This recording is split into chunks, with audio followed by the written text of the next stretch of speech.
Interesting video that I want to both of us, as in all of us here. You're watching this myself. We're gonna watch. I watched a little bit of it before, just being completely transparent here. And the reason why this exists, or this video, I wanted to do this video, is mainly because of the people that try to gaslight you and act like it's not a thing. Whether you think it's less about whether or not you think it's a problem or it's not a problem. I just that sector of the populace that acts as if this is just not a thing. This isn't happening in the West. You're paranoid. You're delusional. And then these folks just come out and say it. I think we should provide examples. It's not necessarily about or for them because they don't care about being contradicting themselves or hypocrites or anything. It's more for the people that lie somewhere in the middle and try to give these guys the benefit of the doubt. But this is a bookshop owner. You own some. It's called Queerlet or something like that. It's a bookstore owner in UK, and he has some interesting things to say about what his intentions are. And before we get to it, I'll let him kind of lead up to it. It happens almost in the middle of the video when he starts bringing this stuff up. But we'll start here so you can at least hear him kind of make his case.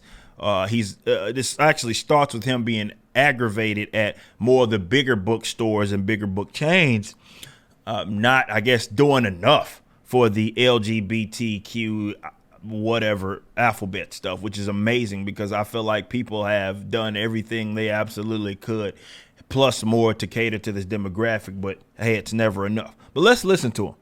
Still there, which means places like us need to exist. Kind of relevant to everything. All right, so that's a children's book, by the way. You can see it says the Gay BC.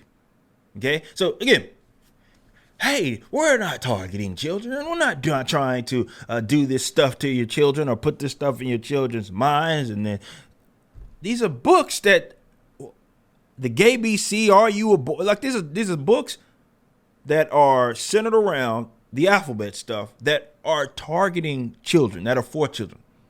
Okay?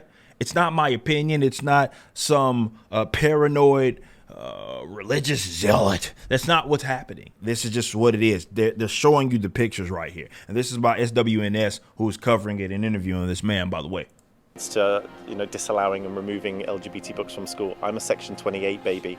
I wasn't in a school where we were able to talk openly. No one in my school was out. Although years later, I now know there's lots of queer people that were at my school and in my age bracket.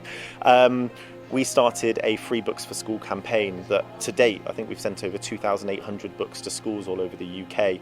And it's, libraries don't have huge budgets, but anything we can do to help to help an LGBTQ plus teen find themselves within literature, to normalise the feelings and the emotions and the thoughts that are going through their mind. It's a huge thing. It's a massive campaign for us just because I wasn't able to have that myself.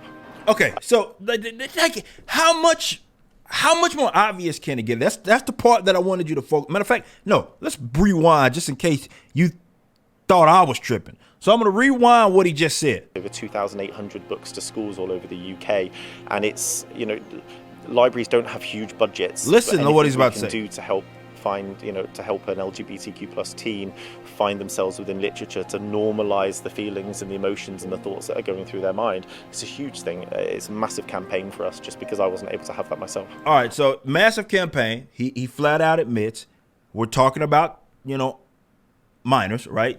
He says teens, okay? I'm sure he's not meaning like 18, 19 and, the 18, 19-year-olds, let's say that. Definitely when he's talking about schools and all that, that's the context, okay?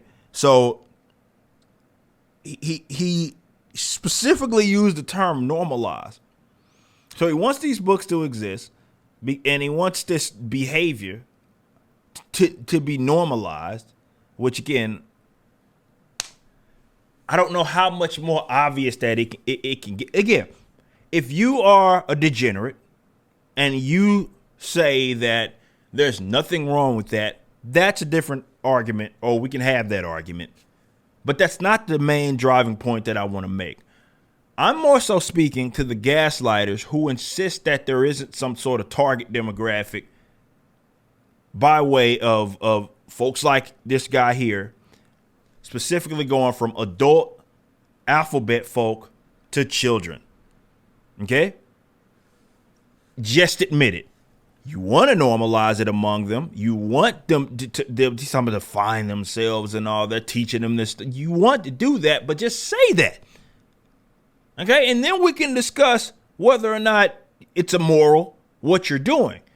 But stop with the denial or acting like we're the crazy ones because we say, well, you're for sure targeting children.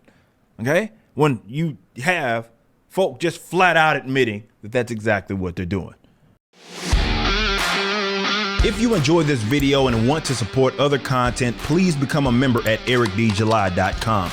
This is my own unique platform that replaced my Patreon. Our Ultramax, which is our highest tier, gets free shipping domestically even with Rippaverse orders and are able to redeem the Creators Edition copy of ISOM #1. You can move up and down tiers or cancel at any time. Also visit Rippaverse.com. This is my comic book company that launched a $3.7 million campaign. We appreciate your support.